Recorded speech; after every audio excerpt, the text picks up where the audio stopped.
Fala galera do Aretejus, bom dia, boa tarde, boa noite, boa madrugada, sejam bem-vindas, sejam bem-vindos ao Aretejus, está começando mais um episódio. E aí, como é que vocês estão? Tudo certo? Pessoal, hoje nós vamos continuar com o quarto episódio do decreto número 5015 que trata sobre a Convenção de Palermo. E hoje nós vamos dos artigos 19 até o artigo 30. Pessoal, mas antes de começarmos, vocês já sabem da nossa formalidade, da nossa liturgia, de deixar o seu like, se inscrever no canal, ativar o sininho para receber as notificações, deixar as 5 estrelas no Spotify, deixar um comentário aí pra gente com críticas e sugestões, compartilhar com seus melhores amigos, acessar a descrição do vídeo para ter acesso às playlists, os nossos grupos de WhatsApp e a forma de ser apoiador do canal. Vamos lá? Artigo 19. Investigações conjuntas.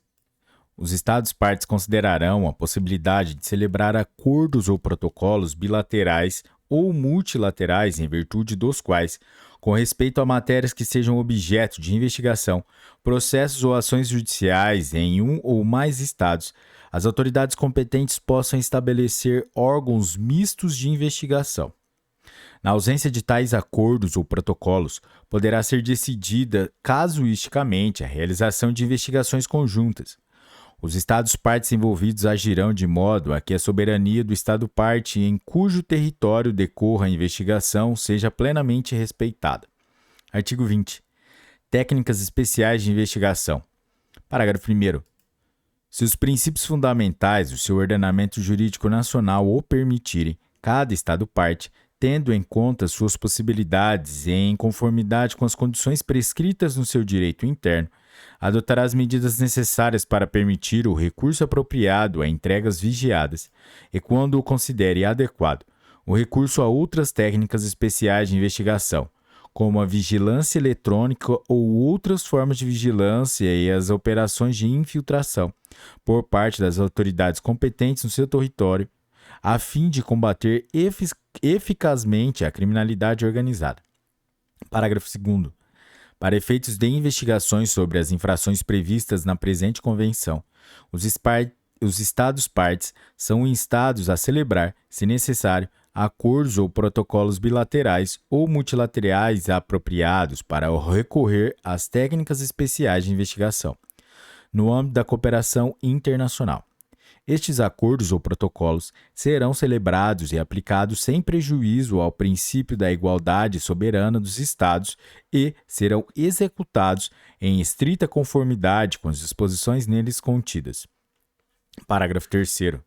Na ausência dos acordos ou protocolos referidos no parágrafo 2º deste presente artigo, as decisões de recorrer às técnicas especiais de investigação a nível internacional serão tomadas casuisticamente e poderão, se necessário, ter em conta acordos ou protocolos financeiros relativos ao exercício de jurisdição pelos Estados-partes interessados. Parágrafo 4º. As entregas vigiadas a que se tenha decidido recorrer a nível internacional poderão incluir, com o consentimento dos Estados-partes envolvidos, métodos como a interceptação de mercadorias e a autorização de prosseguir o seu encaminhamento, sem alteração ou após subtração ou substituição da totalidade ou de parte dessas mercadorias. Artigo 21. Transferência de processos penais. Os Estados-partes considerarão a possibilidade de transferirem mutuamente os processos relativos a uma infração prevista na presente convenção, nos casos em que esta transferência seja considerada necessária no interesse da boa administração da justiça e, em especial, quando estejam envolvidas várias jurisdições, a fim de centralizar a instrução dos processos. Artigo 22. Estabelecimento de antecedentes penais. Cada Estado-parte poderá adotar as medidas legislativas ou outras que sejam necessárias para ter em consideração, nas condições e para os efeitos que entender apropriados, qualquer condenação de que o presumível autor de uma infração tenha sido objeto no outro Estado, a fim de utilizar esta informação no âmbito de um processo penal relativo a uma infração prevista na presente convenção. Artigo 23. Criminalização da obstrução à justiça. Cada Estado-parte adotará medidas legislativas e outras consideradas necessárias para conferir o caráter de infração penal aos seguintes atos: quando cometidos intencionalmente. A linha A. O recurso à força física, a ameaças ou a intimidação, ou a promessa, oferta ou concessão de um benefício indevido para a obtenção de um falso testemunho, ou para impedir um testemunho ou a apresentação de elementos de prova num processo relacionado com a prática de infrações previstas na presente convenção. A linha B.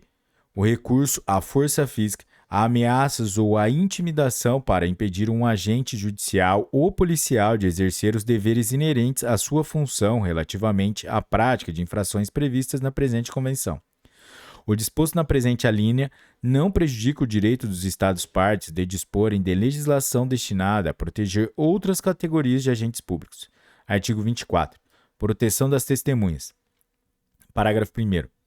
Cada Estado-parte, dentro de suas possibilidades, adotará medidas apropriadas para assegurar uma proteção eficaz contra eventuais atos de represália ou de intimidação das testemunhas que, no âmbito de processos penais, deponham sobre infrações previstas na presente convenção e, quando necessário, aos seus familiares ou outras pessoas que lhes sejam próximas.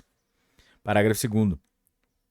Sem prejuízo dos direitos do arguido, incluindo o direito a um julgamento regular, as medidas referidas no parágrafo 1º do presente artigo poderão incluir, entre outras: a linha A. Desenvolver, para a proteção física destas pessoas, procedimentos que visem, consoante as necessidades e na medida do possível, nomeadamente, fornecer-lhes um novo domicílio e impedir ou restringir a divulgação de informações relativas à sua identidade e paradeiro. A linha B.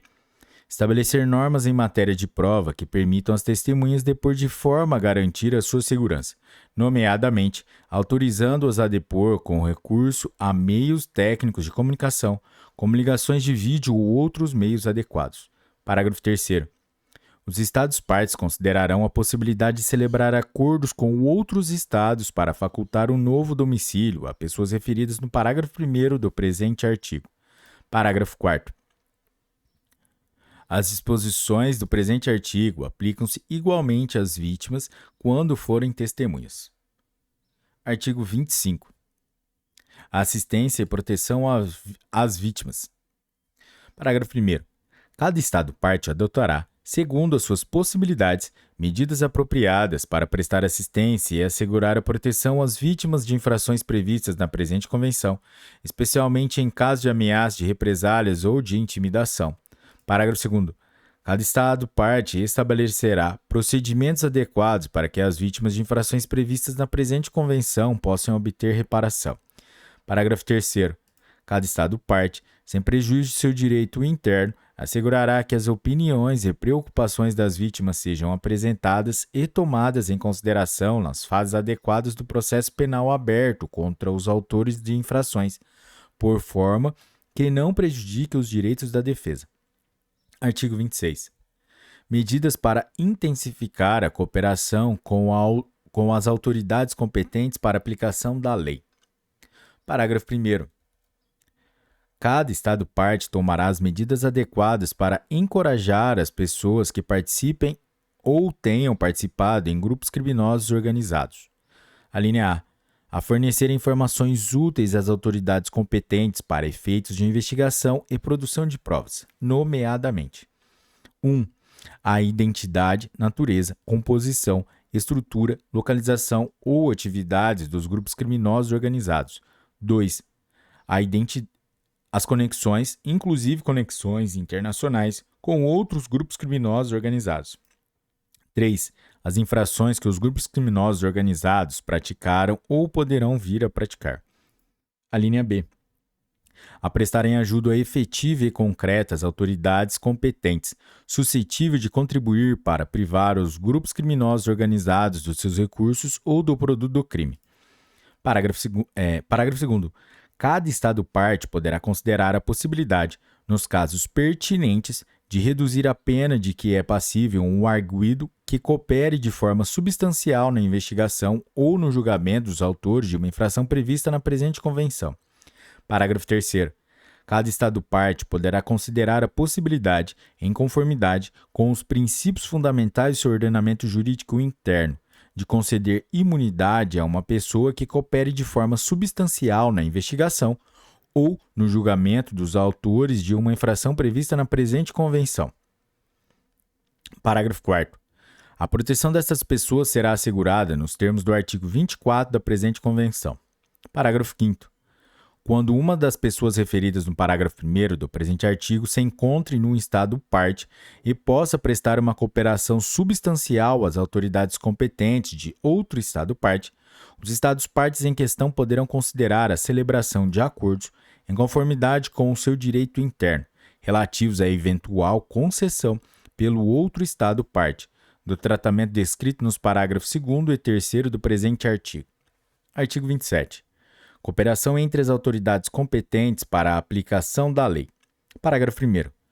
Os estados partes cooperarão estritamente, em conformidade com seus respectivos ordenamentos jurídicos e administrativos, a fim de reforçar a eficácia das medidas de controle do cumprimento da lei destinadas a combater as infrações previstas na presente convenção. Especificamente, cada estado parte adotará medidas eficazes para: alínea A. Reforçar ou, se necessário, criar canais de comunicação entre suas autoridades, organismos e serviços competentes, para facilitar a rápida e segura troca de informações relativas a todos os aspectos das infrações previstas na presente convenção, incluindo seus estados partes envolvidos ou considerarem apropriado, ligações com outras atividades criminosas. A linha B. Cooperar com os outros estados partes quando se trata de infrações previstas na presente convenção, na condução de investigações relativas aos seguintes aspectos: 1. Identidade, localização e atividades de pessoas suspeitas de implicação nas referidas infrações, bem como localização de outras pessoas envolvidas. 2. Movimentação do produto do crime ou dos bens provenientes da prática dessas infrações. 3. Movimentação de bens, equipamentos ou outros instrumentos utilizados ou destinados a ser utilizados na prática dessas infrações. A linha C. Fornecer, quando for o caso disso, os elementos ou as quantidades de substâncias necessárias para fins de análise ou de investigação. A linha D. Facilitar uma coordenação eficaz entre as autoridades, organismos e serviços competentes e promover o intercâmbio de pessoal e de peritos, incluindo, sob reserva da existência de acordos ou protocolos bilaterais entre os estados partes envolvidos, a designação de agentes de ligação. A linha E. Trocar informações com outros estados partes sobre os meios e métodos específicos utilizados pelos grupos criminosos organizados, incluindo, se for o caso disso, sobre os itinerários e os meios de transporte, bem como o uso de identidades falsas, de documentos alterados ou falsificados, ou outros meios de dissimulação das suas atividades. A linha F. Trocar informações e coordenar as medidas administrativas e outras, tendo em vista detectar o mais rapidamente possível as infrações previstas na presente convenção. Parágrafo 2º. Para dar aplicação à presente convenção, os estados partes considerarão a possibilidade de celebrar acordos ou protocolos bilaterais ou multilaterais que prevejam uma cooperação direta entre suas autoridades competentes para a aplicação da lei e, quando tais acordos ou protocolos já existam, considerarão a possibilidade de os alterar, na ausência de tais acordos entre os estados partes envolvidos. Estes últimos poderão basear-se na presente convenção para instituir uma cooperação em matéria de detecção e repressão das infrações previstas na presente convenção. Sempre que tal se justifique, os estados partes utilizarão plenamente os acordos ou protocolos, incluindo as organizações internacionais ou regionais, para intensificar a cooperação entre as suas autoridades competentes para a aplicação da lei. Parágrafo 3º. Os estados partes procurarão cooperar, na medida das suas possibilidades, para enfrentar o crime organizado transnacional, praticado com recurso a meios tecnológicos modernos. Artigo 28. Coleta, intercâmbio e análise de informações sobre a natureza do crime organizado. Parágrafo 1º. Cada estado parte considerará a possibilidade de analisar, em consulta com os meios científicos e universitários, as tendências da criminalidade organizada no seu território, as circunstâncias em que opere os grupos profissionais e tecnologias envolvidos. Parágrafo 2º. Os Estados-partes considerarão a possibilidade de desenvolver as suas capacidades de análise das atividades criminosas organizadas e de as partilhar diretamente entre si e por intermédio de organizações internacionais e regionais. Para este efeito, deverão ser elaboradas e aplicadas, quando for o caso disso, definições, normas e metodologias comuns. Parágrafo 3º. Cada Estado-parte considerará o estabelecimento de meios de acompanhamento das suas políticas e das medidas tomadas para combater o crime organizado, avaliando a sua aplicação e eficácia. Artigo 29. Formação e assistência técnica. Parágrafo 1º. Cada Estado-parte estabelecerá, desenvolverá ou melhorará, na medida das necessidades, programas de formação específicos destinados ao pessoal das autoridades competentes para a aplicação da lei, incluindo promotores públicos, juízes de instrução e funcionários aduaneiros, bem como outro pessoal que tenha por função prevenir, detectar e reprimir as infrações previstas na presente convenção.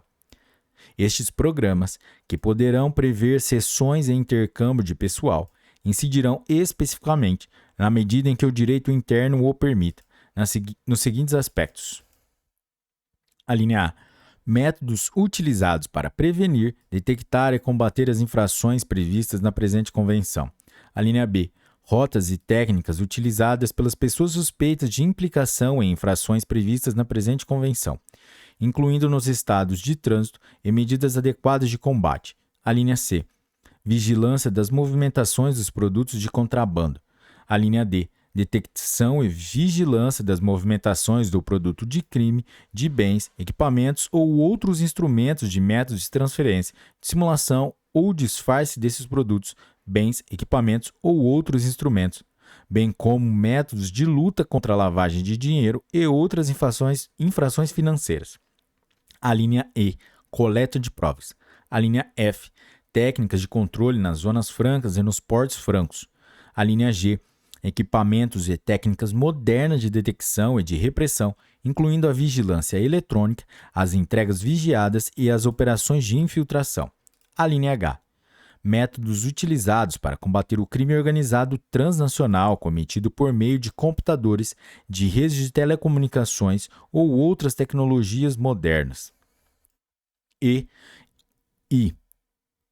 A linha I. Métodos utilizados para a proteção das vítimas e das testemunhas. Parágrafo 2º. Os Estados-partes deverão cooperar entre si no planejamento e execução de programas de investigação e de formação concebidos para o intercâmbio de conhecimentos especializados nos domínios referidos no parágrafo 1º do presente artigo e, para este efeito, recorrerão também, quando for caso disso, às conferências e seminários regionais e internacionais para promover a cooperação e estimular as trocas de pontos de vista sobre problemas comuns, incluindo os problemas e necessidades específicos dos estados de trânsito. Parágrafo 3º. Os Estados-partes incentivarão as atividades de formação e de assistência técnica suscetíveis de facilitar a extradição e a cooperação judiciária. Essas atividades de cooperação e de assistência técnica poderão incluir ensino de idiomas, sessões e intercâmbio do pessoal das autoridades centrais ou de organismos que tenham responsabilidades nos domínios em questão. Parágrafo 4º. Sempre que se encontrarem em vigor acordos bilaterais ou multilaterais, os Estados-partes reforçarão, tanto quanto for necessário, as medidas tomadas no sentido de otimizar as atividades operacionais e de formação no âmbito de organizações internacionais e regionais e no âmbito de outros acordos ou protocolos bilaterais e multilaterais na matéria. Artigo 30. Outras medidas. Aplicação da Convenção através do desenvolvimento econômico e da assistência técnica. Parágrafo 1º. Os Estados-partes tomarão as medidas adequadas para assegurar a melhor aplicação possível da presente Convenção, através da cooperação internacional, tendo em conta os efeitos negativos da criminalidade organizada na sociedade em geral e no desenvolvimento sustentável em particular. Parágrafo 2º. Os Estados-partes farão esforços concretos na medida do possível, em coordenação entre si e com as organizações regionais e internacionais. A linha A. para desenvolver a sua cooperação a vários níveis com os países em desenvolvimento, a fim de reforçar a capacidade destes para prevenir e combater a criminalidade organizada transnacional. A linha B, para aumentar a assistência financeira e material aos países em desenvolvimento, a fim de apoiar os seus esforços para combater eficazmente a criminalidade organizada transnacional e ajudá-los a aplicar com êxito a presente convenção. A linha C, para fornecer uma assistência técnica aos países em desenvolvimento e aos países com uma economia de transição, a fim de ajudá-los a obter meios para a aplicação da presente convenção. Para este efeito, os Estados-partes procurarão destinar voluntariamente contribuições adequadas e regulares a uma conta constituída especificamente para este fim no âmbito de um mecanismo de financiamento das Nações Unidas. Os Estados-partes poderão também considerar especificamente, em conformidade com seu direito interno e as disposições da presente convenção, a possibilidade de destinarem à conta acima referida a uma percentagem dos fundos ou do valor correspondente do produto do crime ou dos bens confiscados, em aplicação das disposições da presente convenção. A linha D, para incentivar e persuadir outros estados e instituições financeiras, quando tal se justifique, a associarem-se aos esforços desenvolvidos em conformidade com o presente artigo, nomeadamente fornecendo aos países em desenvolvimento mais programas de formação e material moderno, a fim de os ajudar a alcançar os objetivos da presente convenção. A linha E. Tanto quanto possível, essas medidas serão tomadas sem prejuízo dos compromissos existentes em matéria de assistência externa ou de outros acordos de cooperação financeira a nível bilateral, regional ou internacional. Parágrafo 4º. Os Estados-partes poderão celebrar acordos ou protocolos bilaterais ou multilaterais relativos à assistência técnica e logística, tendo em conta os acordos financeiros necessários para assegurar a eficácia dos meios de cooperação internacional previstos na presente convenção, e para prevenir, detectar e combater a criminalidade organizada transnacional. Galera, é isso aí, chegamos ao final de mais um episódio e hoje nós tratamos do Decreto-Lei número 5.015, que trata sobre a Convenção de Palermo, e hoje, no quarto episódio, nós somos dos artigos 19 até o artigo 30.